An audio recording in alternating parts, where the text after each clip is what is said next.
Phineas Whitmer, private investigator. I have an appointment with Madame Carlyle. Please wait. Mr. Whitmer, Madame Carlyle.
This is what I need. You have to be patted down before you see Madame Carlyle inside. Oh, I could just cry.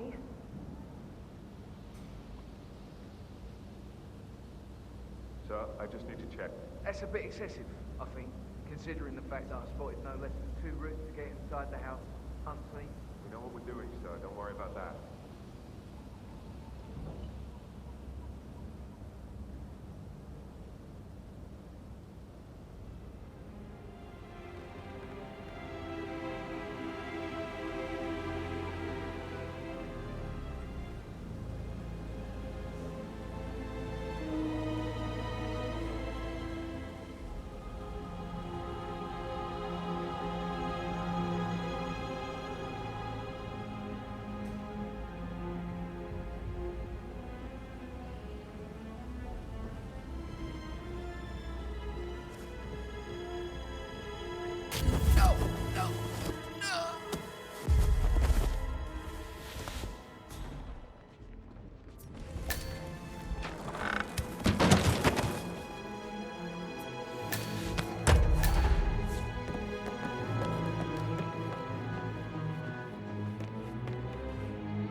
Mr. Whitmer, thank you for coming on such short notice.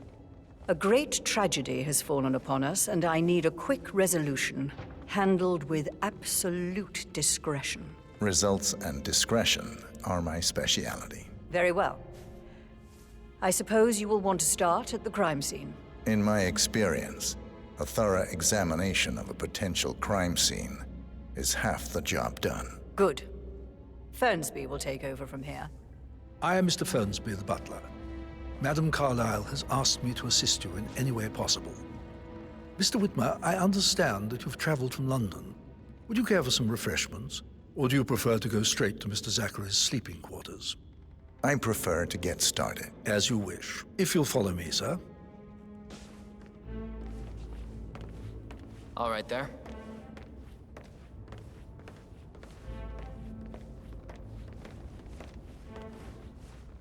I feel obliged to point out that current affairs surrounding Madame Carlyle are of a delicate nature. You may be familiar with the recent announcement of her death. You will probably learn that a staged funeral is scheduled to take place tomorrow. Madam's children were not informed until this morning that their mother was in fact not dead at all. So please bear with them if they seem affected by the rather unusual situation. I trust I do not need to remind you that there will be consequences if word gets out that Madame Carlyle is still alive. I'll consider her dead when I leave. Before you inspect the crime scene, I will tell you this. The case concerns the death of Mr. Zachary, Madame Carlyle's younger brother. He was found dead in his bed this morning. The door was locked from the inside, and a suicide letter was found in his room. However, Madame Carlyle suspects foul play and will not accept that he took his own life. I've prepared some information for you, so please do come and see me when you've finished your investigation of the crime scene. This is Mr. Zachary's room, to my right.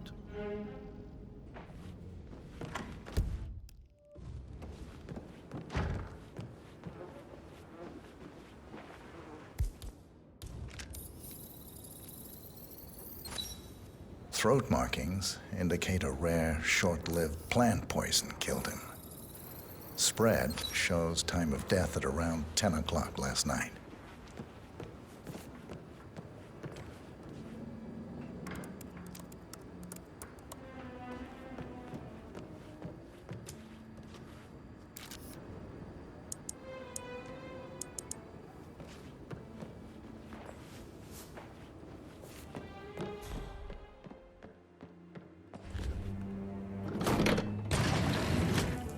A hidden door.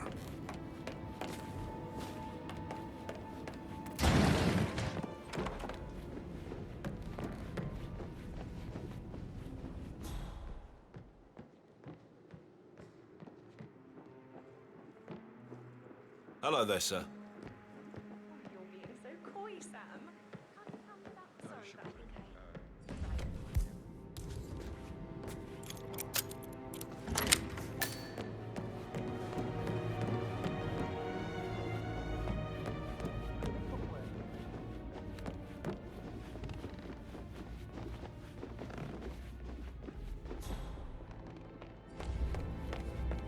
Mr. Fernsby, I'm done with the crime scene. Did you establish a time of death? Zachary died around 10 o'clock last night. Well, that means the staff were off duty. And Madame Carlyle and her security didn't arrive until this morning. That leaves Madame's family and myself as the only persons here when he died. And before you ask, no, I do not have an alibi. I was alone in my office at the time of death. Here's the material that I prepared for you. It's a list of the possible suspects and their quarters. Hopefully that will help you keep track of your findings. Please come and see me when you've solved the case, and I will take you to Madame Carlyle.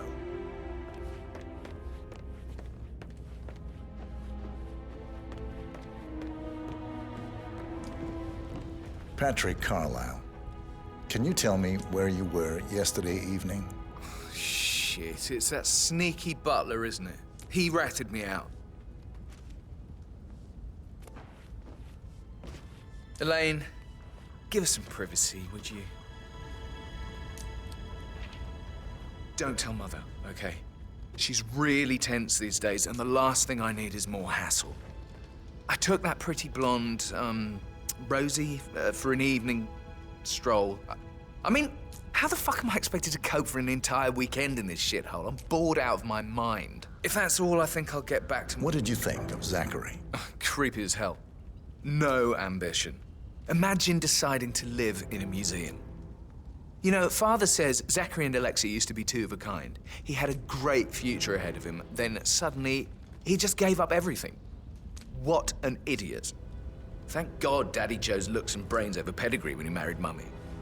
I don't have to worry about the inbreeding so customary in these circles. So... Did you see anything suspicious last night? No. I reckon Zachary topped himself. I know I would have. Or perhaps Mr. Fernsby. I don't like him. He could have done it.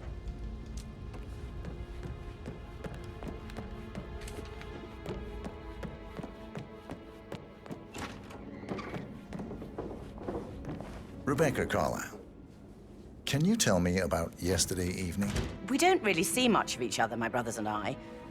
I suppose it takes our mother's funeral to bring us together, and even then, it's not like we sit on each other's laps. Now, let's see. Patrick, Gregory's son, disappeared straight after dinner. You know, I think he might be in some sort of trouble. Edward wanted to go as well, but Gregory convinced him to stay for a few drinks before they went off for a pint at the local at 9:15. I swear Gregory enjoys Edward's discomfort over staying here. I had a conference call with my New York office at 9, so I spent 3 hours on my laptop in my room and went straight to bed afterwards. I don't know about Emma. She did act a bit strange. You know, I bet she was making lists for changes needing to be done once she gets her hands on Thornbridge Manor. Quite the shock she had when Mother arrived during breakfast. Is there anything else? Tell me about Zachary. Did he act strange last night? You know, now you mention it, he was a lot more chatty than usual. He wanted to know about my connections in the publishing business. Apparently, a friend of his is writing a book, which strikes me as very peculiar. I didn't think he had any friends. Is that everything, Mr. Anything else you feel like mentioning? I may be wrong, but I saw Mr. Fernsby, the butler, leave Zachary's room early this afternoon. And he seemed a bit startled when he saw me in the hallway. It's probably nothing. Oh, and one more thing. Please be kind to Edward. He can only take so much. Is there anything else you want to ask me?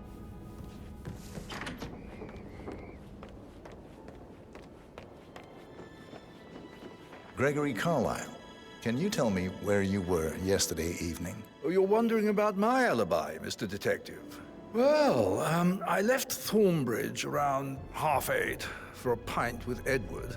I wish I hadn't. Quiz night at the inn. On the other hand, staying here with Zachary, my obnoxious sister, and the wife sporting another one of her headaches would have been a fate worse than death. The short of it, Zachary was very much alive when we left. I stayed for the last shout, and I was back here just before midnight. Anything else? Tell me about Zachary. Zach? Huh. Such a sad old sod. A bit heavy on the bottle, but who could blame him? Only company he had was his rare plants and Mother, who travels more than she stays here. Honestly, I can't say which is the bigger bore. He's better off dead.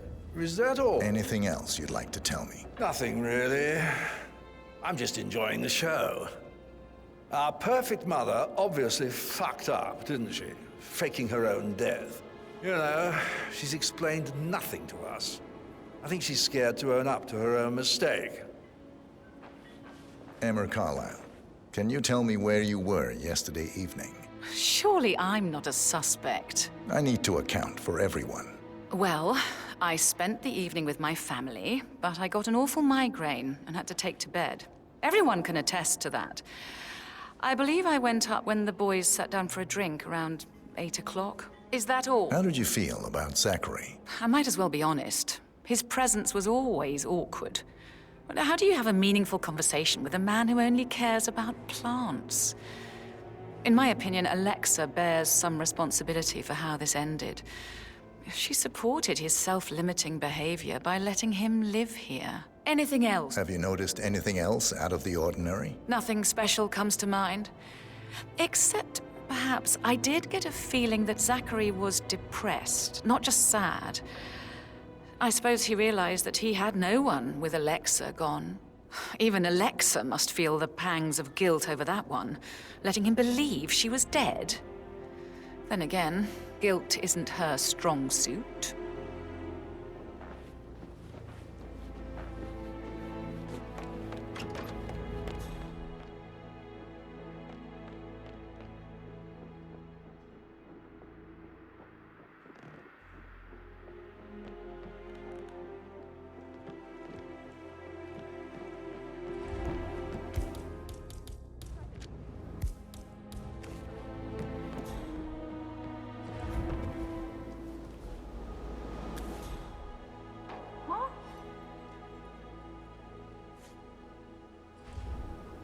Top dollar.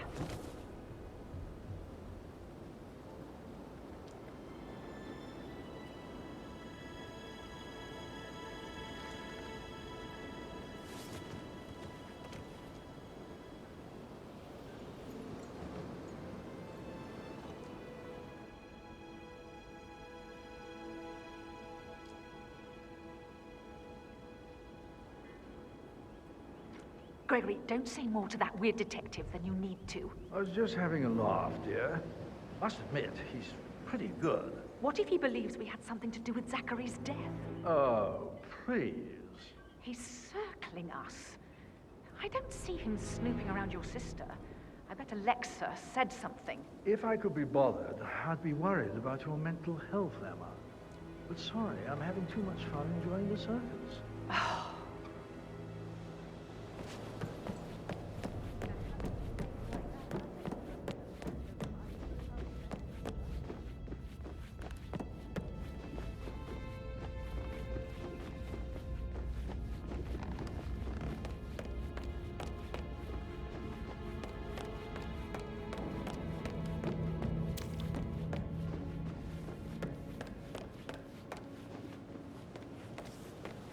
Professor Edward Carlyle, can you tell me your whereabouts for last night? Oh, yes, this dreadful business with Zachary. I stay at the local inn. You see, I prefer not to spend the night here at Thornbridge Manor. My brother Gregory came along for a nightcap. He'll never admit it, but I think he understands that I find this whole thing upsetting and wanted to provide some comfort. I believe we went to the Stag's Head around 8:30. If that's all, I have a speech to write.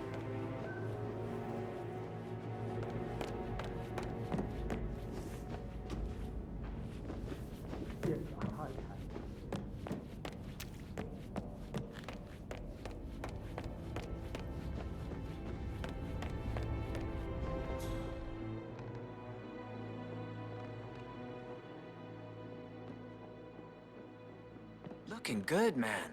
Looking good. I received the vault token. I should let you know.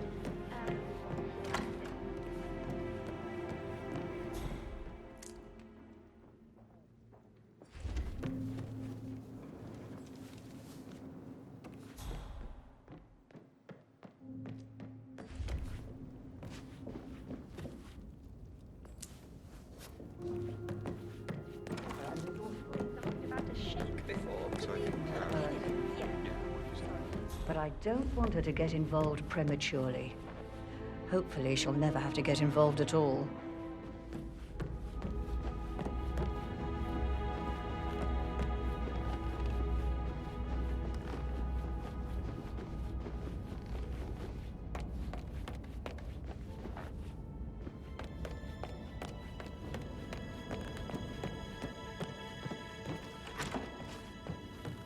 Such a gentleman. He gave me his coat and all. Rosie, you need to forget about Patrick. No good's gonna come of it. Stick to your own kind. You mean like Chris? He treated me like shit. All he wanted to do was play his stupid video games, never any romance. I deserve romance.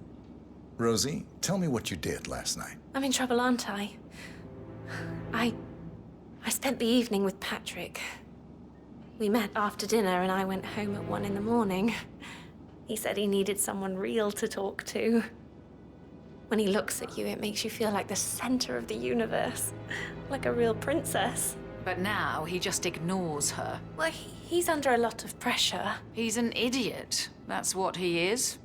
Did you notice anything out of the ordinary? Any strangers outside the house? No, we saw no one outside, except Patrick's mother, Emma.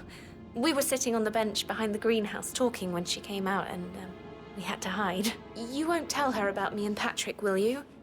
She'd insist Madame Carlyle fire me. I'm sure of it. Too right she will. She's always going on about how things will change once she's in charge of Thornbridge Manor.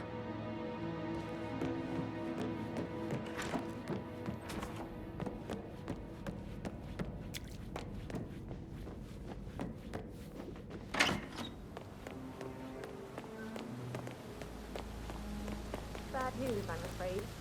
We don't have any extra fuses. Ethel looked everywhere. No power, no force.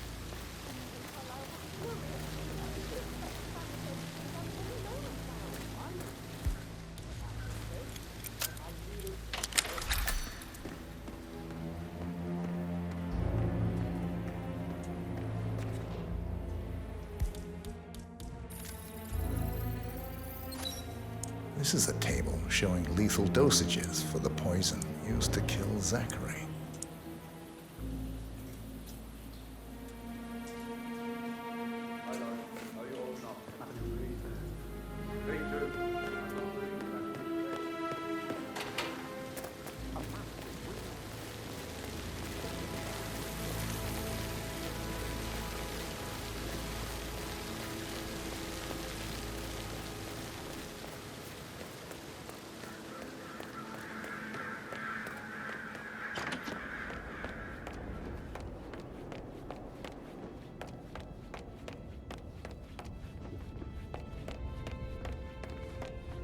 I'm ready to present my conclusion to Madame Carlyle. Very well. If you'll follow me, sir.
Up?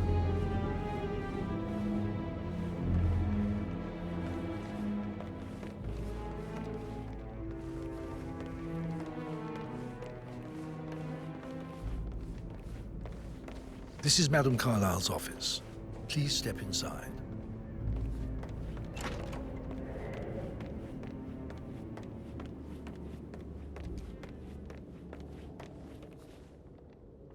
So, Mr. Whitmer, you've reached a conclusion. Take a seat. Please, go ahead. Your niece, Emma Carlyle, murdered your brother Zachary. My niece? Emma is not my niece. She's my daughter-in-law. And your niece.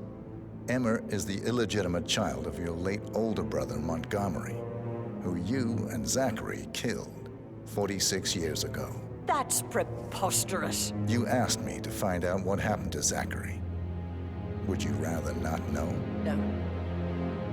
No, go on. I found a letter from Emmer's mother, Jane, who was the fiancée of your older brother at the time of his death. She witnessed how you and Zachary pushed him off the balcony. She believed you did it to steal the Carlyle empire from her and her unborn child. And she raised Emma to reclaim what she lost. Marry your heir, Gregory, get revenge, and secure the Carlyle empire for her bloodline generations to come. Emma is the daughter of Montgomery and that local girl, Jane. She is. Well, the girl got it wrong. I didn't steal anything. I did what was necessary to protect the future of the Carlyles. Montgomery wasn't cut out to take over from father. All heart and no balls. Emma used the funeral gathering to speed up her installment as the lady of the house, seizing the opportunity to stage Zachary's suicide.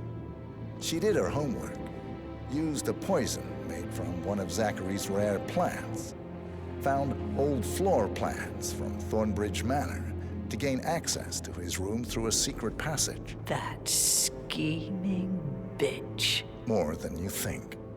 I found proof that she will try to poison you next. Well, I'll have to take care of that.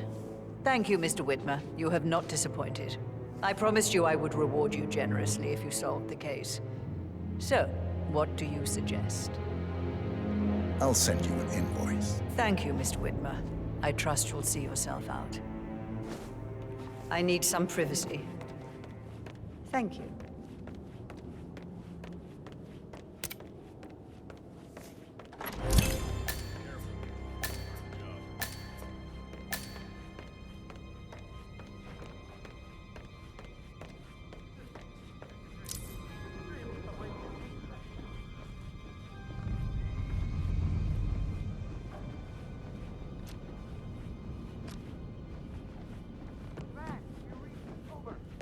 Carlisle